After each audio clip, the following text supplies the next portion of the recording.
Hello and good morning, good afternoon, good evening, everybody on your own screens. Welcome, everyone. Today we are happy to have with us Ekaterina Mironova, a highly accomplished professional in the field of customer experience and operations, as our guest. Ekaterina is currently the head of customer experience of a leading US fintech company where she excels in integrating customer-focused strategies across all touchpoints. With a robust background in operations and external relationship management, she is dedicated to driving customer satisfaction and operational excellence. Before that current role, Ekaterina served in several other roles and was always in the interesting areas of different countries, different cultures. So we are looking together with you and her into the aspect and would like to exchange to you and our thoughts on the cultural similarities and even more in the differences in the CX world. Please join me in welcoming Ekaterina. Hi, Ekaterina. Hello everyone, and I'm excited to be here as a guest for this insightful discussion. Well, let's see whether we get it insightful, right? That's It's true. to us and to some extent also, well, to whoever chooses to comment. But let's start from the basics. What the heck is CX? So, customer experience is not just about providing a good service, especially for me. It's a strategic approach that builds loyalty, increases revenue, and transforms businesses. And by the way, it's not just about technical process or transactions. It's about building long-term relationships with customers and making them feel valued. So what are key contributors then? I Yeah. got a favorite one that comes a bit later, but that's Yeah, of course. And in the past, it was just about fixing issues, but now it's completely different, and I really love it. It means much more how it's proactive, data-based approach, and it's amazing that we can see these changes. so Where from do you reactive sorry. reactive to proactive means from service to marketing, or what do you want to say with that? That it means that you should understand before customer make an effort. For example, you should understand how to solve the problem, how to feel them, how to hear your customer, and solve the problem as soon as possible. It's a really important part of CX. The old days, when I was still traveling a lot, I felt well received and taken care of in some hotel groups, which had at these days already a solid CRM background and systems of technology to enable their stuff, to welcome me with my name, to know what I have spent already in their hotels and with whom I'm flying and which rental car I do have. What has developed and what is more or less the difference in the customer experience feeling one gets as a business to business candidate or as a business to consumer candidate? That's interesting questions, and like in my opinion, customer experience to business and business to consumers had the same goal, like keeping the customers happy, but Mhm. they work differently. For example, business to business CX, it's all about relationships. It involves longer sales processes, multiple decision makers, strong focus on trust and expertise. But at the same time, B2C CX is more emotional, fast paced, where people look for a quick service, seamless experience, sometimes personalized offers. While both require great CX, B2B is about building long term relationships, where B2C is centered on speed and convenience. like anyway, in the end, it's all about knowing your customer and giving them what they really need, and in the way that works best for them, as I can see it. Which pretty much directly leads me to my favorite conundrum. Who is responsible for the customer experience? It depends on the company. For example, in my company, I'm responsible for the CX department, how we communicate with clients, how we build all these processes. And of course, it's CX managers in other companies. Sometimes people just hire CX managers. That's it. It's 1 person, 5%. It depends on the size of the company. Like in my case, it's me, and I understand if we work with B2C or we work with B2B. Like in each case, I understand which approach will be the best for this situation. Okay, I now would here's like the to be a here's bit the rub. provocative. Here's the rub. Pretty much every CX professional that I talk to, that I ask this very same question, talks about the business. So why is the customer a target of it? Because like we do business for our customers. Like just imagine you decided to create a business, for example, a new app for social media. In the center of this business will be customer, and you should build all the processes like centered this customer. It's important. It's your future money, it's your future income, it's your future reputation. Everything about client and customer. No, let's turn it a little around. The customer's responsible for the customer's experience. Who knows? It depends on the situation. Well, No, why not? Maybe, but yeah, but of course we should build the process for the customer in the sense of building the business. Of course, it's like income, etc., and other processes. But anyway, customer is the center of all activities. Let's follow this up a little. What's then the difference between engagement and experience? Let's imagine we have Amazon here in the US, and if I need to buy something, the first place it will be Amazon. For me, it's more convenient. Of course, I can go to Home Depot or other stores and buy something, but I just can open the laptop and buy as soon as possible.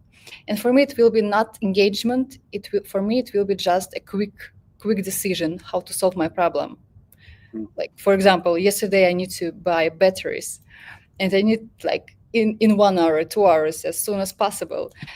I don't spend time a lot in Amazon. I just open the link, like buy this stuff. That's it. It's not about engagement. But if I'm in social media, in Facebook, I don't know, Netflix, as we discussed, I'm more engaged. I'm trying to understand what I want to choose, what the best solution. I can leave review for movie or for something else.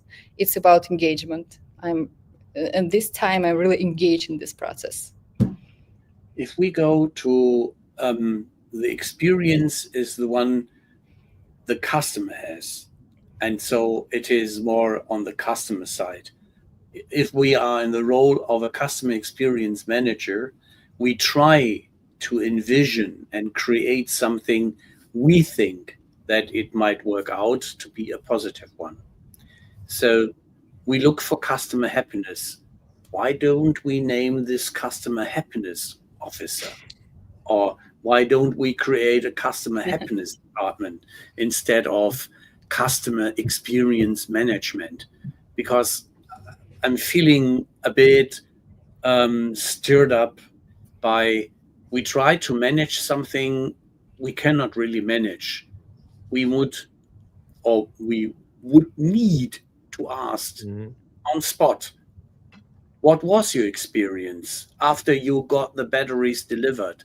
Something which Amazon does especially after Corona or even during Corona times, was the delivery to your convenience? Was it accurate? Was it on time? Was it at the decided and dedicated place? Something like that. That creates for me satisfaction, at least happiness. If the product is working out, then I can be happy as well. Yeah. What's your standpoint on that? So, but not always you can get a happiness or satisfaction.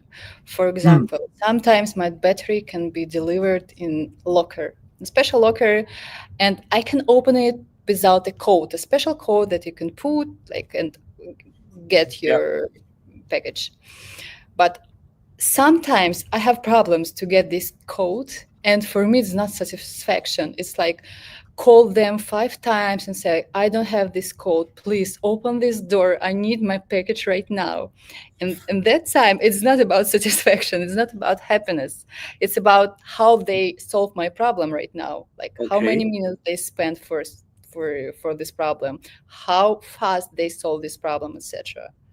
So I think in this case we cannot call it customer satisfaction or customer happiness. Well, you can also not call it a positive customer experience, Yeah. right? Yes. And But for that, me, it's more important how they solve the problem, which steps. Always in all businesses can be problems. In all businesses, Mhm. it's our life. So, but for me, it's more important how they solve, how they like manage me, how set up all these processes. Then I have a problem. Why not? Why don't you say avoid? Or Because avoid, or avoid. you see stuff ups as inevitable. Are they inevitable, Yeah, maybe. or are they just a consequence of businesses trying to do it on the cheap? Well, it's a serious Maybe. question. So, Yeah. uh, Yeah, it's a serious question. That's true. And for example, when I was a CX manager, for me it was really important to avoid these problems. How to set up all processes that my customer will come to me, and they don't have such problem. They can find the quick solution. They can find all answers if, for example, if we don't have a real time manager right now who can help them. For example, if it's a night or night hours. And I think it should consider all CX managers. Yeah.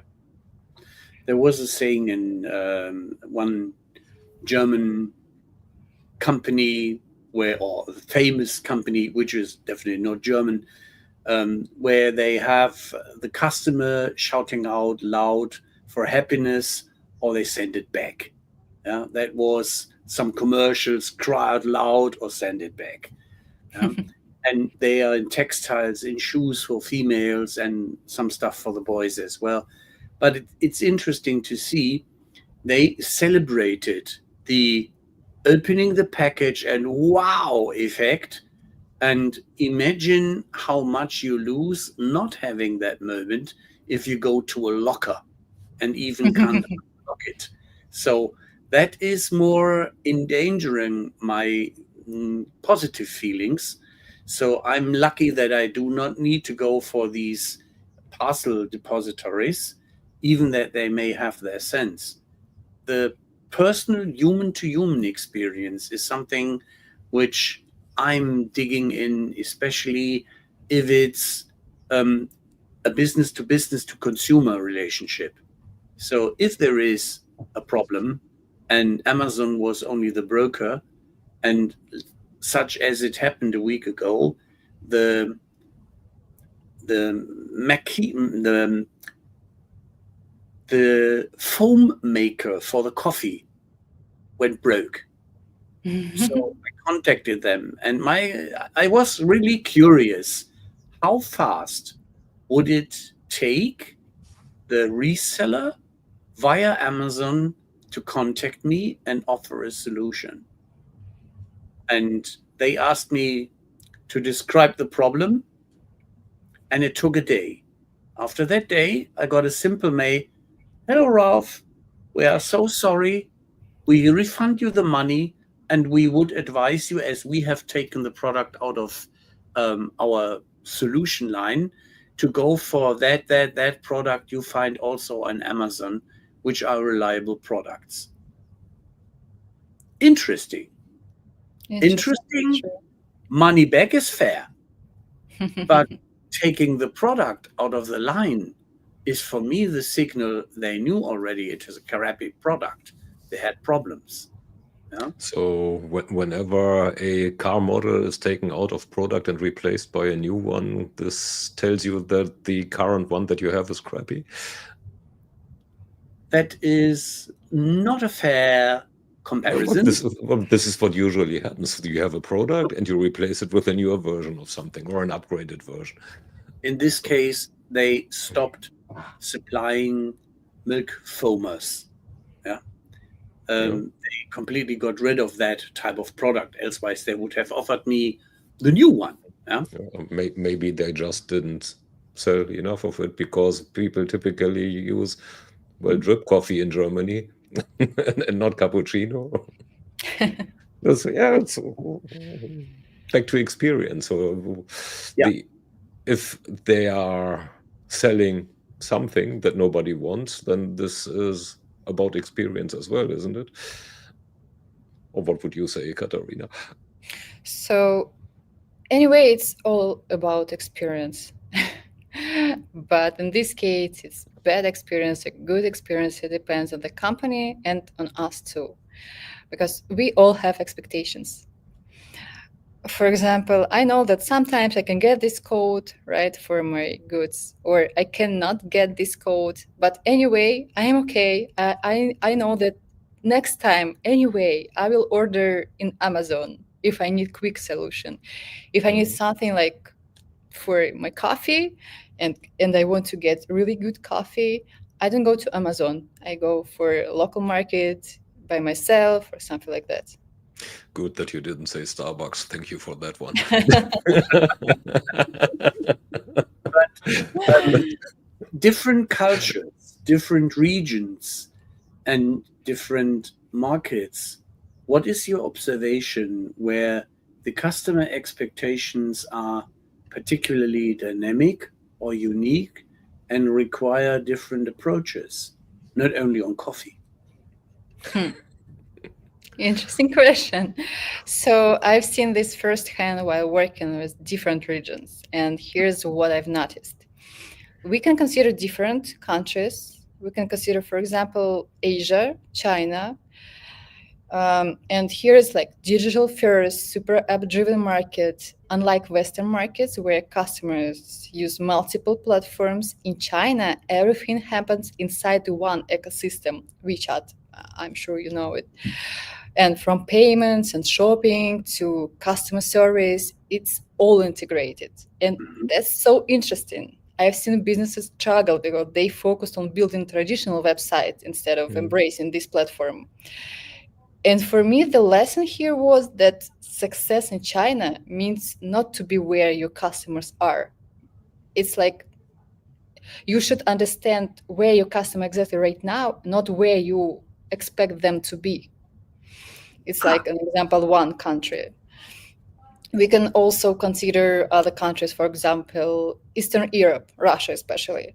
Like customer prioritize speed, security, strong local alternatives. Like we appreciate reliable service and more likely to trust brands that understand local expectations and speak their languages, like literally and culturally.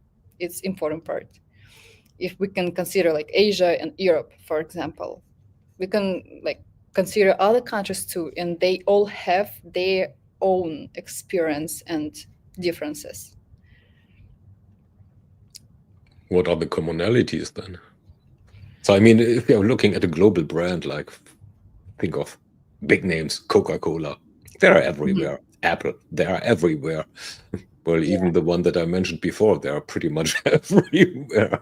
Recently, I've seen them in a little French Indian village named Pondicherry. Well, it's not a village, but so to have a brand, you need some commonalities as well, and not Of course. only focus on the regional specialties. I totally agree. And no matter the market, some universal CX customer experience principles define a great customer experience. Mhm. Like from my experience working across in different regions, I have some core elements every business must get right. Mhm. It's ease and convenience, trust and reliability. Always deliver what you promise. It's a rule. This next one, it's personalization. People don't want generic experience. They want to feel catered to. Mhm. And the last one, I think it's empathy. It's not just about fixing problems. It's about understanding how the customer feels. So this will create a relationship with them. Mhm. It's So like really important rules. now, interesting. While I wouldn't disagree, what is the definition of empathy? Because, well, one brand that you mentioned repeatedly now is Amazon. And Amazon doesn't strike me as a empathetic company. They are all about making things efficient and fast. That's And true. there's hardly any contact, well, hardly, if at all. So they avoid that, like in German, we say like devil the holy water. I think, yeah, but I think in this case, empathy is not just about to have a really deeply connection. It's Mm, we all know this, uh, like relationship with the brand. I know mm, that Amazon is so quick solution, mm, but like if I want to get seamless experience, I just go to another company. It depends on what I want and mm. what the clients want to have from us or from the company. So empathy as kind of valuing customers' time. Yeah, it's important. It's really important. And is that important across the planet, or are there areas where, well, where let's say speed does matter less? I think Yeah, so well, we sometimes talk about deceleration as well. in my opinion, empathy plays a huge role in all countries. Like they need to feel that they should be heard. That you, like Mm, the manager, call center manager, answered the question, or mm, it wasn't like, I don't have time, please call me back later, something like mm. that. It's impossible. They should feel that anyway they can get the answer for their question always. What other aspects does empathy have?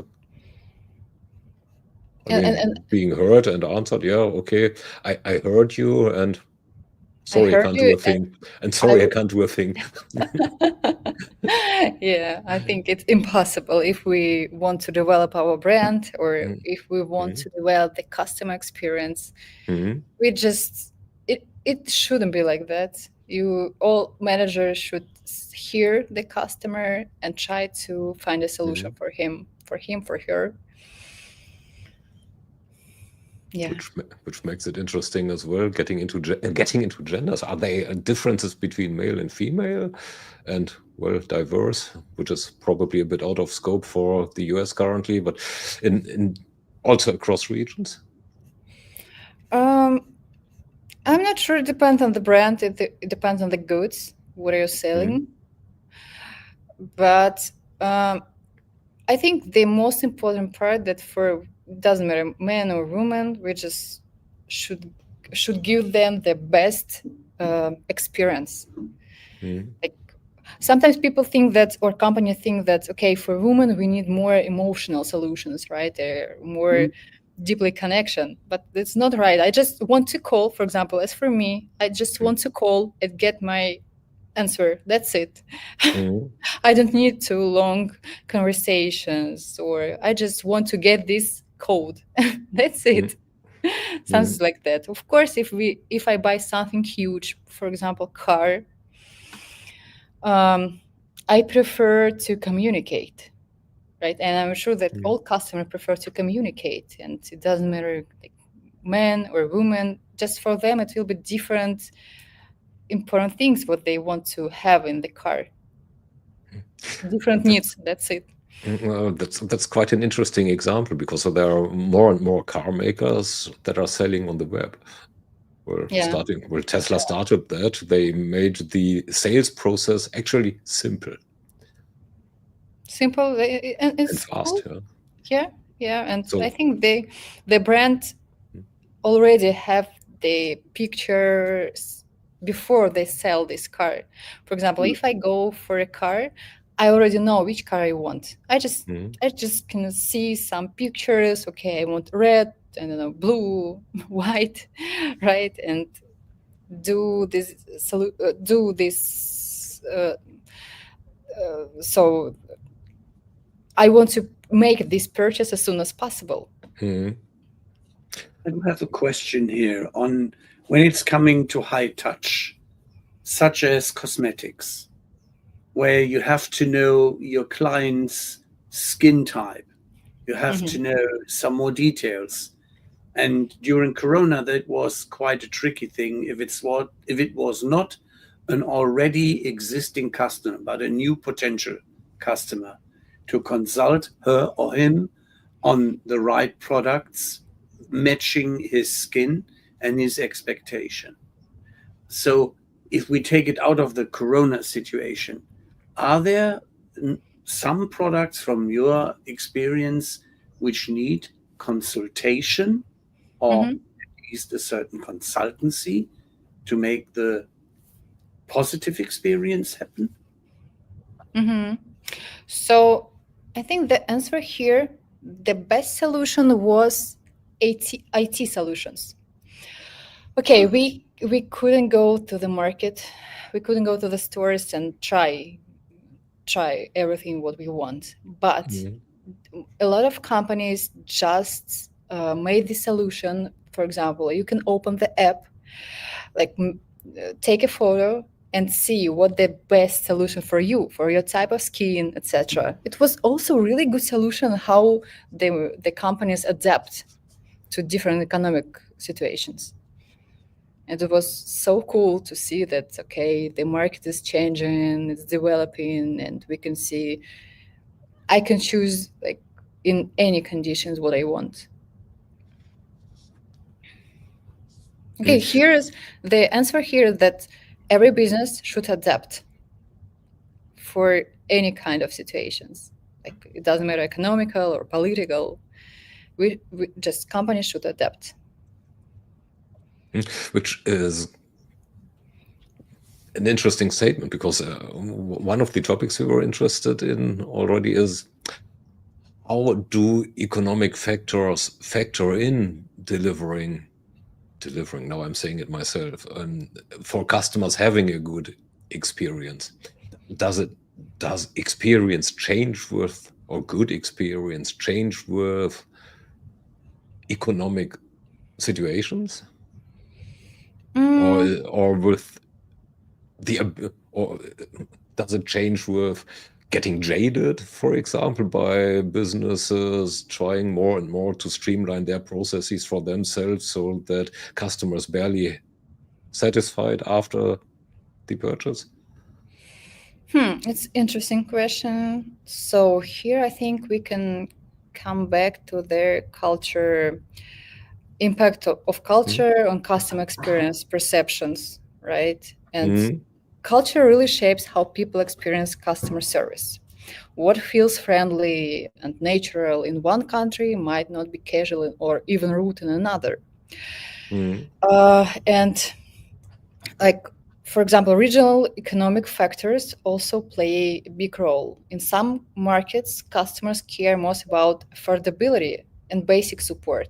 In others, they expect fast, premium service, there's a personal touch, right? And for example, in the US, might expect 24/7 support and self-service tools, while like someone in Latin America may prefer more personal conversation. Sometimes they maybe even over WhatsApp. I know that they prefer to use WhatsApp.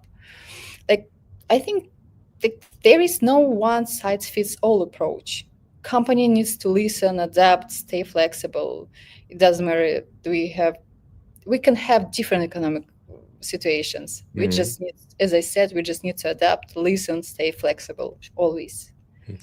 Is it only adapt, or is it also control in the sense of steering expectations, which then leads to lowering the expectations and thereby, as a side effect, improving the experience?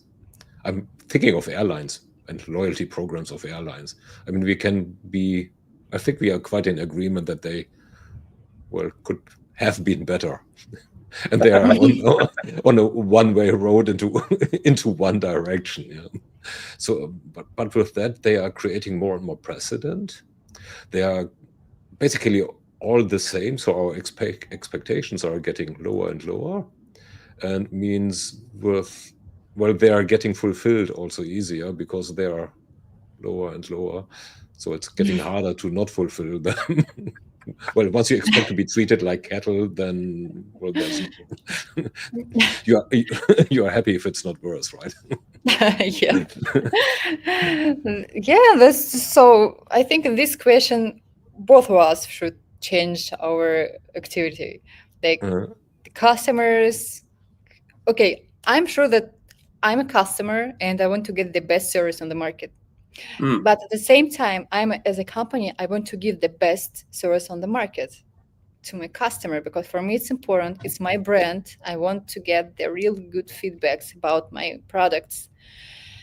And here's the question, like, okay, we can adapt on the market. For example, now it's low economic, and like, what I need to do right now, just to sell the affordable products, or what? If, for example, if I sell the luxury cars, I think, of course, a little bit I can adapt, but totally you don't need to change your direction, because anytime you can find your client, right? The bad times went, and now so you can sell, but all these people will remember that you sell not good service, or like not luxury cars. You should have your identity as a brand. Anyway, it doesn't matter what time right now. But sticking to airlines, so do you know Ryanair? And no. No, okay then. Well, Ryanair is then that's no real point, but it's a budget carrier. So probably like Southwest, like Southwest. So Okay. no frills, no nothing. Well, let's stick to Southwest then. Is that a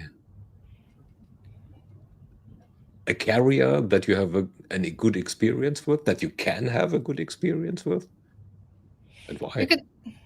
So we had the same airline like Spirit in America. Yeah. I'm sure you heard of Spirit.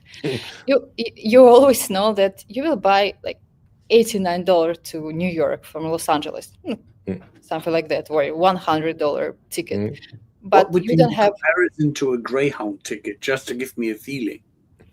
Yeah, but we compare not just tickets, because you understand that when you buy a ticket, it means you don't have food.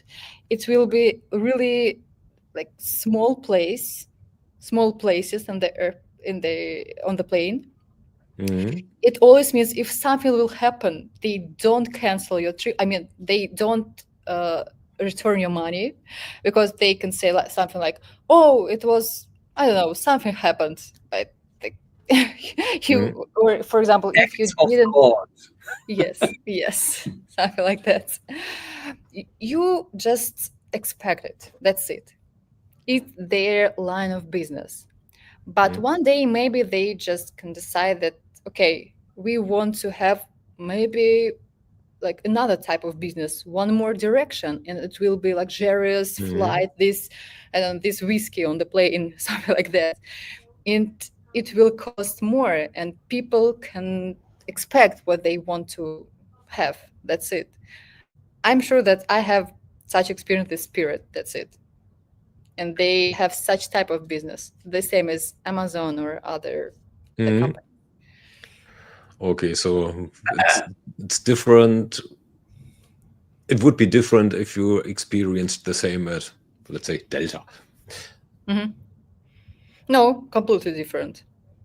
Why? Completely different. I mean, they treat you as Because cattle as well, just they charge a little more. bigger, it's bigger seats. It's you can add one more bag. It will cost not so much. If something will like happen, they return your money back always. And I know it, but they tickets costs more. That's it. So basically, is experience to sum this a little up. Experience relates to meeting the expectations raised. Yeah, exactly. Yeah, exactly. It's the answer. So if Well, I arrive alive, is expectation enough managed, or well, I'm a bit provocative here as I'm the son of an airliner, so I know the old days when the prices were a little higher, but the service was a lot better, and there was food and there were drinks, and you had these little carry-along bags with some little stuff for the connecting flights domestic. Now everything of this is gone. We are treated like cattle, to put it and to place it like Thomas, and it is unfortunately nearly independent of the airline carrier I choose. It is that it completely lacks the feeling, flying domestic or inter-European, that there is something special happening. It's like in a bus, in a coach. Yeah. So there is only one misery even worse. It's going with a German train. Yeah? Deutsche Bahn is giving an even worse experience and is managing this all the time. do you speak of recent experiences? Bad boy, you know exactly that I had. Yeah, well, the thing is, if I go for these miles and more and frequent flyer programs, this is, to me, these days, such a bullshitting that it's only giving to some people which have an expertise in flying around the world, doing nothing for a real job, just fly around and try with their bonus miles to get the next bonus miles and the next flight. But I'm missing the real kick out of that. I love to fly if I'm on business with that and I have a good experience, because these days I only fly when there is a need to fly. Yeah. Yeah. And I have the expectation going, for instance, to South America, that I make a very big turn around the US. Yeah? Because getting punctually from A to B, having immigrations in between, is a pain in the neck. And a guarantee, if I, for instance, I had my experiences flying to Costa Rica, going via Newark, JFK, and others, they never met their time schedules because they had not enough people in, for instance, security checking and all that stuff. You were absolutely had a subscription on being delayed. You could go for it. And my family distrusted my advice. So that is the kind of experience, if you can make a bet on it, that it will be goofed. Yeah. Well, And expectation met if you bet on it. absolutely. Unfortunately, nobody wanted to bet with me because they had a gut feeling I might be right. Yeah. I just wanted to come to that aspect of if they are to the aspect that they could manage to get a lot of positive feedback with only little things, which I'm missing these days a bit in travel and entertainment, as in products delivery, as in the services, we would like to compare over the regions and cultural aspects.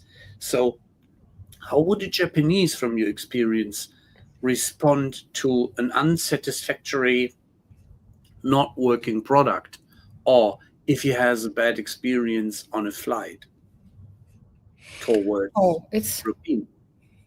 yeah. So as I said, that different cultures like adapt and they have different understanding of how it works, right? If we before we consider like Western markets, Asian market, Middle East markets, Japan, it's a little different.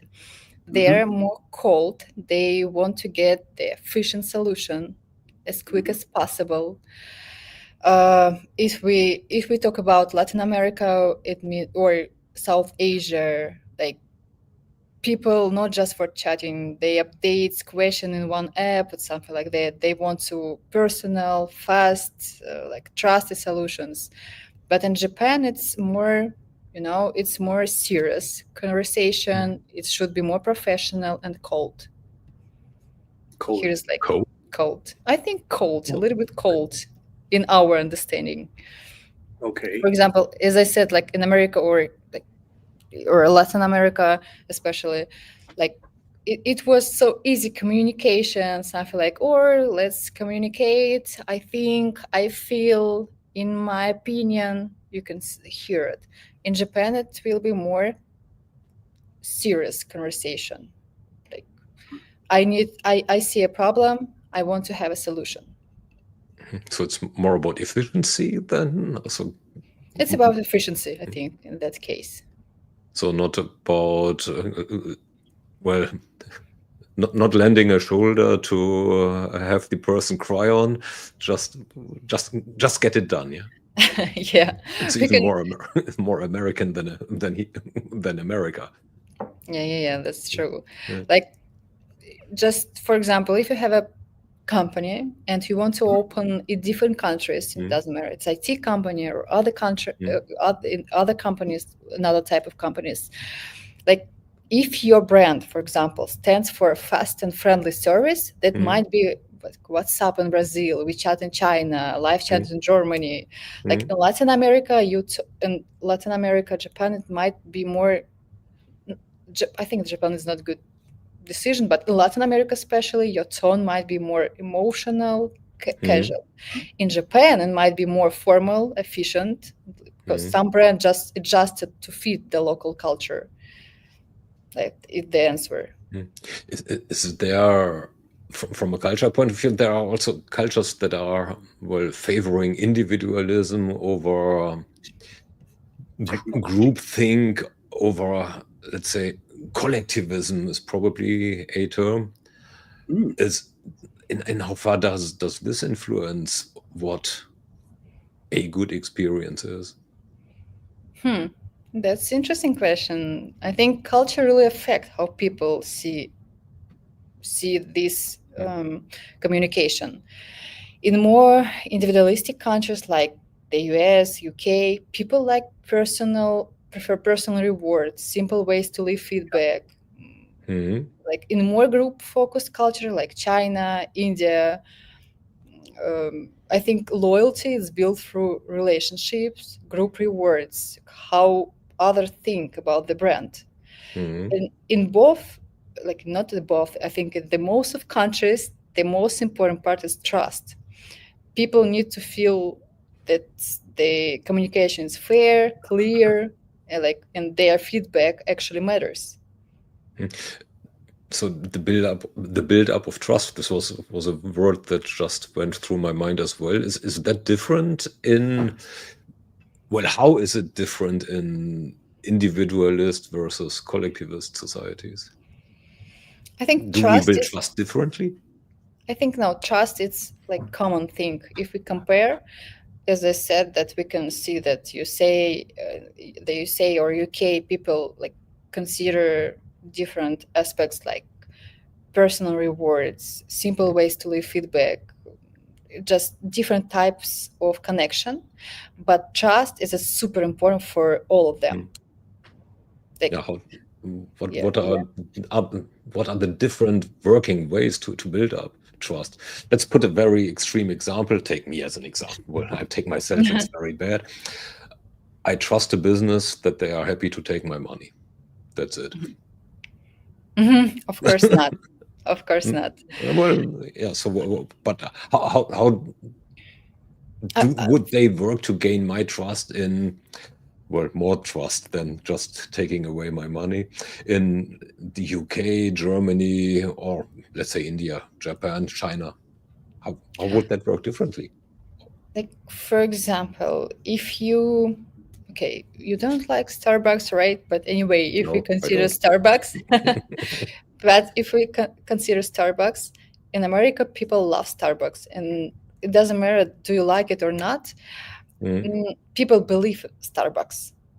Like if we consider different programs like Starbucks Rewards or just if you, for example, if I can't find a good coffee around me, I can go to Starbucks, and I'm sure that the coffee will be there about $6 always.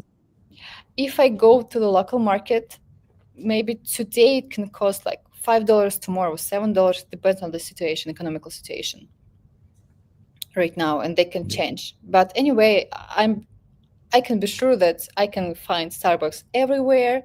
I can buy coffee for $6. If I call them, they answer me, or if I leave the bad feedback, they answer me. Like, I just believe them. It works like that. Is that the same globally? Sticking to that example? I can if we consider America, Eastern Europe, Russia especially, don't want to consider Asia in this case, but Latin America the same. They love not like all people, of course, but they believe in Starbucks anyway.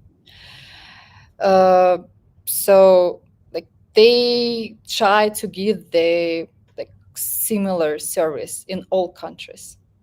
And I know that there, to some extent, they are quite a good example because they're not selling coffee. Basically, they are selling lifestyle, and well, coffee is a byproduct of that. That's true. Whether I like their coffee or not, but is this selling lifestyle? Is the selling lifestyle different across regions, or are they basically selling the same type of lifestyle? That's interesting, but in my opinion, for example, for me, Starbucks the same everywhere. For me, especially, but I know, of course, they adapted to different countries. But here's not about lifestyle. Here's about like in India, prefer black coffee, right? Here, prefer matcha or like cappuccino or something like that. They're just changing the product, but in my opinion, it's called adoption.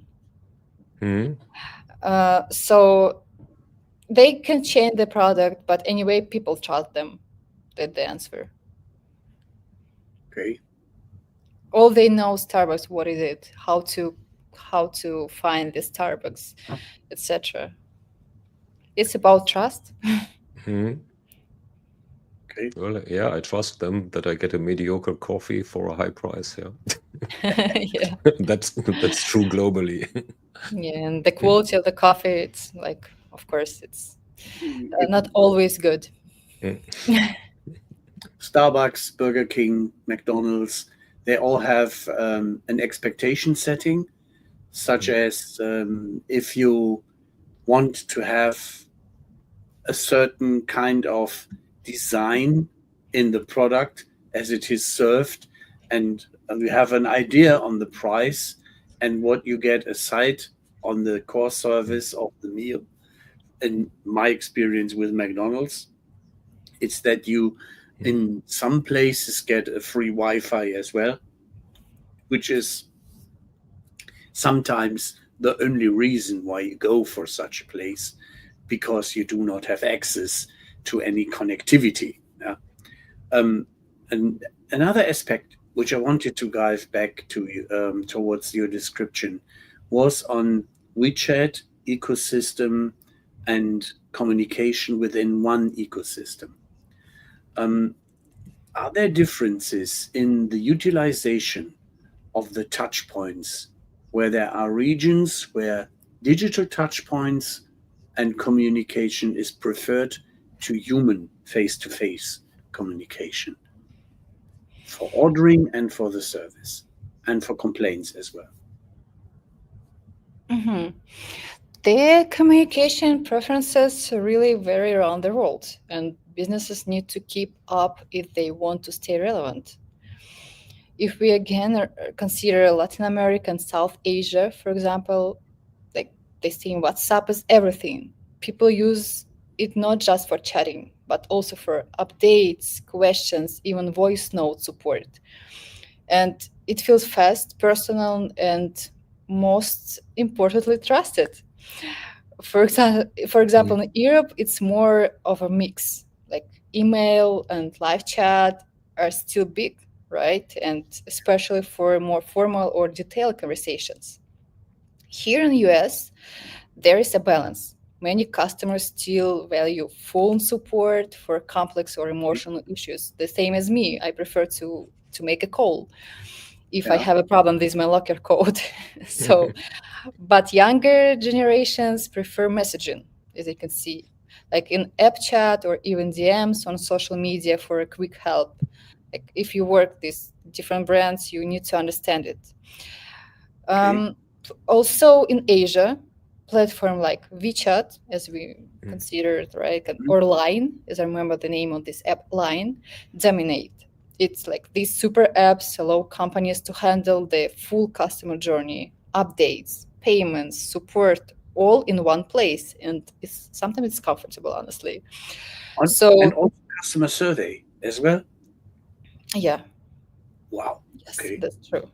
And to really get this right, companies need to listen more than they talk.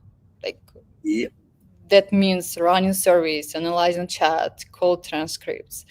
Like the best brands have full voice of customer programs. Like right now, I try to implement like different customer programs in our app.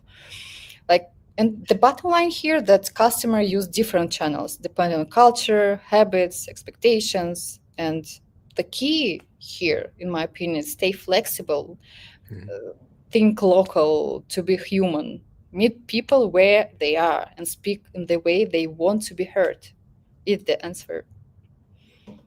So, kind of being local, yeah, a global local company, which is serious. It's a serious question because I mean, one of our favorite software vendors has a strategy they call transnational localism. So it's pretty much the same. So they are adapting to regional markets, which basically also, I mean, their software maker includes their pricing. So means depending on where you are, you have different prices for, basically the same product. Starlink does that too, by the way, so I need to say something positive about them.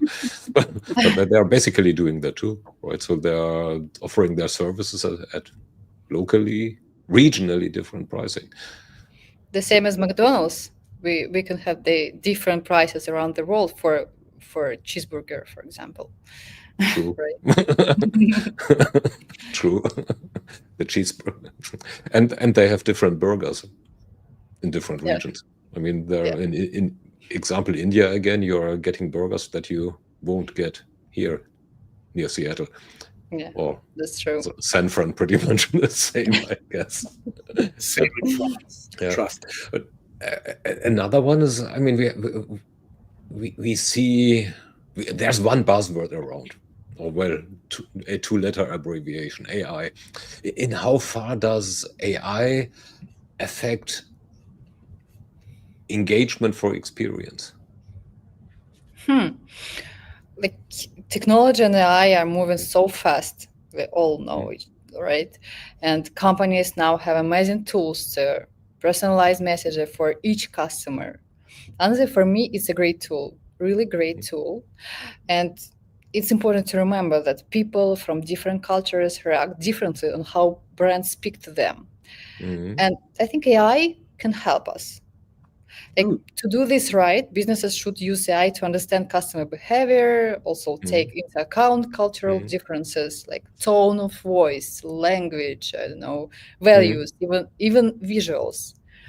Like, I'm sure that visuals in China and America or in Europe completely different.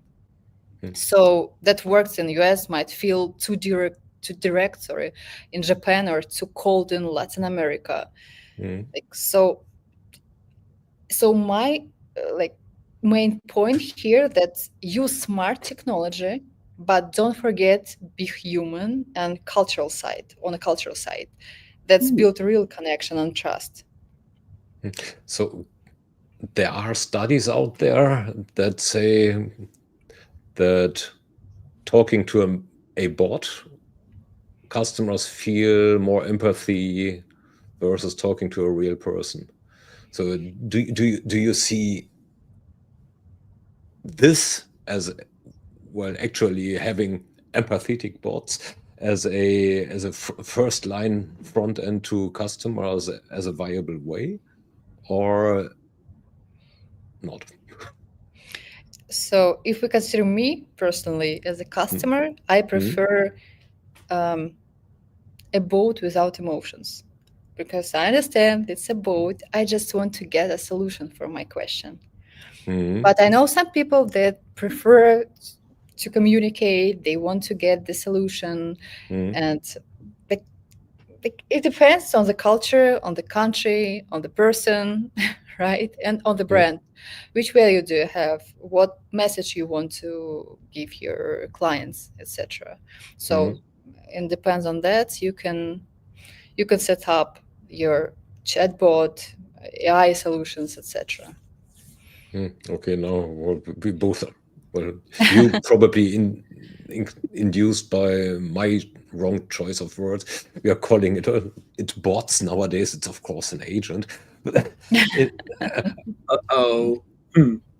Yeah, but still, in how far? Oh, we just got a question. Yeah, Sri has a comment. Let's bring that one in. How do you see the acceptance of AI generated responses? Well, I know Sri's background, so I know where the question comes from. Look up efanti.com. Shameless plug. Yeah. So, you know that I think if you're a human and you put your customer in the center of everything, it would be great if you can add a little bit AI-driven solutions like chatbots and other solutions. That's amazing if it can help your brand to grow. But anyway, the human communication sometimes plays a really big role. And you, as a owner of the business, or as a business, you should feel in which situation better to put a real person, or where better to use AI solution. I think AI solution better for optimization, how you want to systemize your processes to get feedback or analyze everything. But in customer experience, sometimes better to be heard by a human. Cool. Looking at the time, so we are on top of the hour again. So pretty much basically where we started, just 1 hour older and wiser. Yeah. Which brings us to our famous last words, because we sooner or later need to terminate this session. So as we have been at AI right now, so let's look not at the things to do with it, where it's great at. In your experience and opinion, what should businesses avoid using AI for by all means? In this case, I can say that success in CX comes from balancing technology with this human connection. Sometimes you need to avoid to use technology too much, like maintaining brand consistency while respecting cultural differences and always putting the customer at the center. is the key. Mm. Like at the end of the day, brands that deliver value and trust, create meaningful experiences will always win. It doesn't matter, do you use AI or you don't use AI? And the answer here is like avoid that you don't listen the customer is the answer. Okay. Avoid not listening means listen. Listen. Cool. No, it's a great statement. It's a great statement. Still, time's up. Yeah. So I think we sooner or later need to continue this conversation because it was a very good one. Really, a very good one. I really love it. So thanks for your time. Thanks for your insight. Thanks for the audience for staying with us and looking at the numbers here on my screen. We didn't manage to get rid of the audience. So thanks again. And for the audience, tune in next week when we are looking into the value of a business suite for enhancing CX, asking ourselves whether business suites add value or not, with our guests Julia Knutti, Patricia Knall, and Simon Dekent from World Suite Vendor SAP. Thanks a lot for attending and see you next time. Let's go backstage. Thank you very much. Thank Take you. care. Have a great day.